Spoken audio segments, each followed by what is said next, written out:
Friends, welcome on Pooja Study Hub channel. This is Pooja Singla. Today in this video we will discuss a new topic which is prescribed in BA semester 4 English literature module 2 syllabus, some additional grammatical concept. Today syllabus ਦੇ according 9th ਜਿਹੜਾ ਆਪਣਾ part ਹੈ ਉਹ ਆਪਣਾ ਇਸ syllabus the parts of speech from clauses and grammatical categories. ठीक है, सो शुरू करते हैं आप sentences may be classified according to structure and function. ਜਿਹੜੇ सेंटेंसिस है वो आप किमें क्लासीफाई कर सकते हैं स्ट्रक्चर तो फंक्शन के according to the structure we have simple versus non simple sentence. जे आप स्ट्रक्चर की गल करिए तो अपने को दो तरह के सेंटेंस होंगे ने सिंपल तो non simple. Non simple sentences can be subdivided in complex sentence and compound.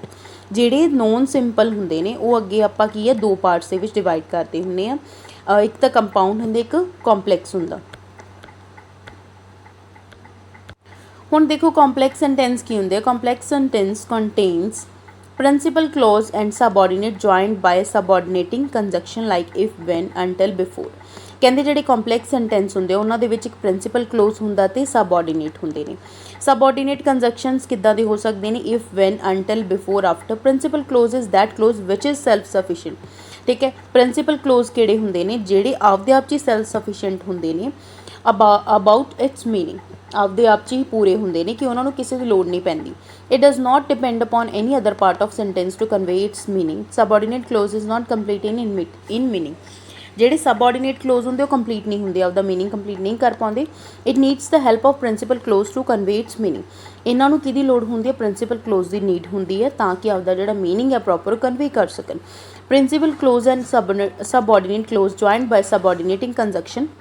जिमें एग्जाम्पल है if he works hard he will pass. ठीक है, इतने हूँ कि it is a complex sentence. First of all ये किस टाइप का सेंटेंस है, कॉम्पलैक्स सेंटेंस है because it contains principal clause. ये प्रिंसिपल क्लोज की ही विल पास। सबऑर्डिनेट केड़ा if he works hard, he will pass if he works hard is joined by subordinate close conjunction की है if.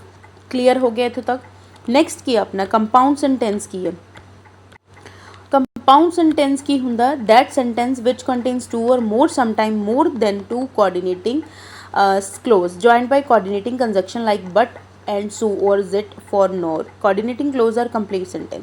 Ji coordinating clause होंगे complete sentence होंगे self sufficient होंगे आपके meaning के। These coordinating clauses are joined by coordinating conjunction. The following examples will make the point clear. Compound की होंगे एक इदा का सेंटेंस होंगे जोड़े दो या दो तो ज़्यादा जोड़े है ज्वाइन करते हैं। जिमें he walked fast for darkness was approaching. Here compound sentence की we have two coordinate clause, दो कोऑर्डिनेट ने वी वॉकड तो डार्कनेस वॉज अप्रोचिंग। ठीक है, ये दो कोऑर्डिनेट क्लोज ने ज्वाइन कर दे कोऑर्डिनेटिंग कंजक्शन। कौन ज्वाइन कर रहा है, कोऑर्डिनेटिंग कंजक्शन। जिमें लाइक 4 हो गया ना। उस तो बाद की अकॉर्डिंग टू फंक्शन, फंक्शन के अकॉर्डिंग की है we have declarative sentences, interrogative, imperative, exclamatory. जे आप फंक्शन के अकॉर्डिंग देखिए तो अपने को अगे किन्ने पार्ट्स है डिक्लेरेटिव, इंटेरोगेटिव, इंपैरेटिव तो एक्सक्लेमेटरी। डिक्लेरेटिव किहड़े होंगे ने जिहदे विच तुसीं पूरा एक कंप्लीट सेंटेंस मतलब डिक्लेयर कर देने कुछ चीज़ नूं की है डिक्लेयर कर देने। ठीक है, तुसीं भी अज मैं आ चीज़ करनी है तो करनी है। Like she will come to me tomorrow, तो मतलब कि ये चीज़ डिक्लेयर होगी। इंटेरोगेटिव दे विच जदों तुसीं कोई भी सेंटेंस इदां दा बनाउंदे जिहदे विच क्वेश्चन पुट किया जाता that is interrogative. Are you feeling hungry. ठीक है, उस तो बाद की है नैक्सट की इंपैरेटिव दे विच की है। इंपैरेटिव दे विच की होंदा जां तां एडवाइस दी होंदी है, कमांड दी होंदी, ऑर्डर दिता होंदा जां वार्निंग दी होंदी है। It begins with the first form of the verb. ये हमेशा कदों स्टार्ट होंदा गा first form of the verb like help the poor. If the imperative sentence is negative it begins with don't and never. जे कोई भी imperative sentence negative है जां अपना की है भी नैगेटिव आपां नूं शो कर रहा है तो तुसीं उत्थे डोंट यूज़ करोगे जां नेवर यूज़ करोगे according to the need of sentence. Exclamatory किहड़े होंगे ने, एक्सक्लेमेटरी सेंटेंस के मतलब कि तुसीं आपदा साइन देखिए ना, इनू एक्सक्लेमेशन मार्क्स किया जाता है। तो ये की है जोड़ा सेंटेंस है ऑलवेज एक्सप्रैस सडन फीलिंग। जदों आपां की कोई भी अचानक वाली फीलिंग आपके दिमाग के विच आउंदी, चाहे वह खुशी की हो, गमी की हो, किसी भी चीज़ की हो, दैट इज़ एक्सक्लेमेटरी। लाइक जिमें hurray we have won the match. ठीक है, ये की आ खुशी खुशी एक्सप्रैस की है। Next Allah have lost my match, ये दुख वेले यूज़ किया जाता ओ यू आर स्टिल देयर। मतलब इदां दे एक्सप्रैशन जो थोड़े मल्लो मल्ली अपने मूँह दे विचों आउण बाहर। ठीक है, उस तो बाद की है कॉन्स्टिट्यूएंसी की होंदा। ਹੁਣ ਦੇਖੋ ਆਪਣੇ ਕੋਲੇ ਕਨਸਟੀਟੂਐਂਸੀ ਕੀ ਹੁੰਦਾ with in sentence whether simple or non simple, ਚਾਹੇ ਸੈਂਟੈਂਸ ਸਿੰਪਲ ਹੋਵੇ non simple, there are various kinds of part whole relations which are known as relations of constituency, ਜਿਹਦਾ ਰਿਲੇਸ਼ਨ ਕਿਹਦੇ ਨਾਲ ਹੁੰਦਾ constituent। For example all the classes of complex or compound sentence are constituents। ਜਿੰਨੀਆਂ ਵੀ ਆਪਾਂ complex ਦੀਆਂ ਜਾਂ compound sentence ਦੇ constituents ਨੇ ਉਹ ਸਾਰੇ ਕੀ ਨੇ all the classes of complex or compound sentence are constant, ਸਾਰੇ ਕੀ constant ਹੁੰਦੇ ਨੇ। in simple sentence all the words forms are constant, simple sentence ਦੇ ਵਿੱਚ ਕੀ ਹੁੰਦੇ ਸਾਰੇ words ਜਿਹੜੇ ਹੁੰਦੇ ਨੇ constants ਹੁੰਦੇ ਨਾ, group of words may constant phrase which are also constants of the sentence, ਠੀਕ ਹੈ। ਹੁਣ ਨੈਕਸਟ ਕੀ ਡਿਪੈਂਡੈਂਸੀ। ਡਿਪੈਂਡੈਂਸੀ ਕੀ ਹੁੰਦਾ another kind of syntactic relation is that of dependency. ਕੋਈ ਵੀ ਕਿਸੇ ਵੀ ਤਰ੍ਹਾਂ ਦੀ ਜਿਹੜੀ ਸਿੰਟੈਕਟਿਕ ਰਿਲੇਸ਼ਨ ਹੋਏਗਾ ਉਹ ਡਿਪੈਂਡੈਂਸੀ ਹੋ ਗਿਆ। ਦਿਸ ਇਜ਼ ਅਸਿਮੈਟ੍ਰੀਕਲ ਹੁੰਦੀ ਹੈ that relation holds between a governor and one or more dependents. For example the verb is said to govern its subject. ਕਹਿੰਦੇ ਜਿਵੇਂ ਹੁਣ ਵਰਬ ਹੈ ਸੈਂਟੈਂਸ ਦੇ ਵਿੱਚ ਵਰਬ ਹੁੰਦੀ ਹੈ ਗਵਰਨ ਕਰਦੀ ਹੈ ਕਿਹਨੂੰ ਆਬਜੈਕਟ ਨੂੰ।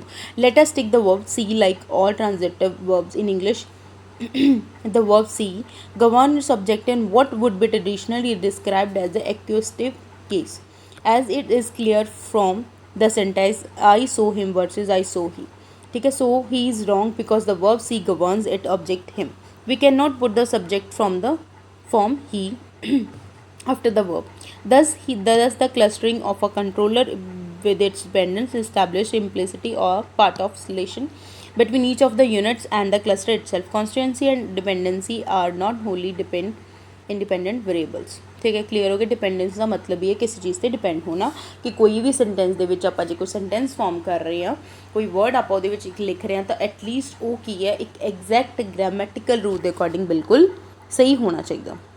ਹੁਣ ਨੈਕਸਟ ਕੀ ਆਪਣੇ ਕੋਲ ਵੈਲੈਂਸੀ। ਵੈਲੈਂਸੀ ਕੀ ਹੁੰਦਾ ਗਾ valency the traditional distinction with ਟ੍ਰਾਂਜ਼ਿਟਿਵ and ਇਨਟ੍ਰਾਂਜ਼ਿਟਿਵ। ਜਦੋਂ ਕੀ ਹੈ ਟ੍ਰੈਡੀਸ਼ਨਲ ਡਿਸਟਿੰਕਸ਼ਨ ਹੁੰਦੀ ਹੈ ਡਿਸਟਿੰਕਸ਼ਨ ਮਤਲਬ ਡਿਫਰੈਂਸ ਹੁੰਦਾ ਟ੍ਰਾਂਜ਼ਿਟਿਵ ਤੇ intransitive can be generalized in two direction predicators by classifying predicators in term of their valency। valency can be defined in terms of number and nature of number आना सीखा nature of the dependent units counting not only the direct object and indirect object but also the subject of the verb। among its depends we can say that intransitive word like die has a valency of 1, a transitive word like eat has valency of 2। देखो valency ਜਿਹੜਾ word है science ਦੇ ਵਿੱਚ ਵੀ ਤੁਸੀਂ ਪੜ੍ਹਿਆ ਹੋਣਾ science ਦੇ ਵਿੱਚ valency ਹੁੰਦੀ ਹੈ ਠੀਕ ਹੈ ਇੱਕ ਤਰ੍ਹਾਂ ਦੀ ਕੈਪੈਸਿਟੀ ਮੰਨ ਸਕਦੇ ਆਪਾਂ ਇਹਨੂੰ। The notion of valency does not presuppose that the dependents of predicator are necessary noun phrase what are traditionally referred to as adverbial complements of time place also fall with the scope of definition of valency। we must also allow for the existence of predicators with zero valency। for example the verbs rain snow in English are arguable of this kind of form it is raining snowing being no more than a dumbing subject ਠੀਕ ਹੈ। Clear ਹੋ ਗਿਆ। ਇਹ ਸੀ ਆਪਣਾ ਜਿਹੜਾ topic part of speech from clauses and grammatical categories. Other ਜਿਹੜਾ topic ਹੈ ਤੇ ਖਤਮ ਹੁੰਦਾ। ਜੇ ਕਿਸੇ ਬੱਚੇ ਨੂੰ ਕੋਈ ਵੀ ਡਾਊਟ ਹੈ ਤੁਸੀਂ ਮੈਨੂੰ ਪੁੱਛ ਸਕਦੇ ਹੋ ਇਹਦੇ ਵਿੱਚ ਥੋੜ੍ਹੇ ਬਹੁਤ ਤੁਹਾਨੂੰ ਪੁੱਛ ਲੈਣਗੇ ਜ਼ਿਆਦਾ ਇੰਪੋਰਟੈਂਟ ਨਹੀਂ ਹੈਗਾ ਬਟ ਫਿਰ ਵੀ ਜਿਵੇਂ ਸਿਲੇਬਸ ਦੇ ਅਕੋਰਡਿੰਗ ਮੈਨੂੰ ਕਰਾਉਣਾ ਜ਼ਰੂਰੀ ਲੱਗਿਆ ਸੋ ਮੈਂ ਤਾਂ ਤੁਹਾਨੂੰ ਕਰਵਾਇਆ। ਵੀਡੀਓ ਨੂੰ ਲਾਈਕ ਸ਼ੇਅਰ ਜ਼ਰੂਰ ਕਰ ਦਿਆ ਕਰੋ ਅਤੇ ਸਟੂਡੈਂਟਸ ਨਾਲ ਵੀ ਸ਼ੇਅਰ ਕਰ ਦਿਆ ਕਰੋ। ਅਤੇ ਇੱਕ ਚੀਜ਼ ਹੋਰ ਹੈ ਟੈਲੀਗ੍ਰਾਮ ਚੈਨਲ ਨੂੰ ਜ਼ਰੂਰ ਜੁਆਇਨ ਕਰ ਲਓ। ਕੋਈ ਵੀ ਕੁਐਰੀ ਹੈ ਕੋਈ ਵੀ ਰਿਕੁਐਸਟ ਹੈ ਜਾਂ ਕੋਈ ਵੀ ਕਿਸੇ ਵੀ ਟੌਪਿਕ 'ਤੇ ਤੁਸੀਂ ਵੀਡੀਓ ਚਾਹੁੰਦੇ ਹੋ ਜਾਂ ਕੋਈ ਵੀ ਤੁਹਾਨੂੰ ਨੋਟਸ ਵਗੈਰਾ ਚਾਹੀਦਾ ਤਾਂ ਤੁਹਾਨੂੰ ਟੈਲੀਗ੍ਰਾਮ ਚੈਨਲ ਜ਼ਰੂਰ ਜੁਆਇਨ ਕਰਨਾ ਚਾਹੀਦਾ ਤਾਂ ਉਹ ਤੁਹਾਡੇ ਲਈ ਬਹੁਤ ਹੈਲਪਫੁਲ ਹੋਏਗਾ। Thank you student thank you again for watching my video.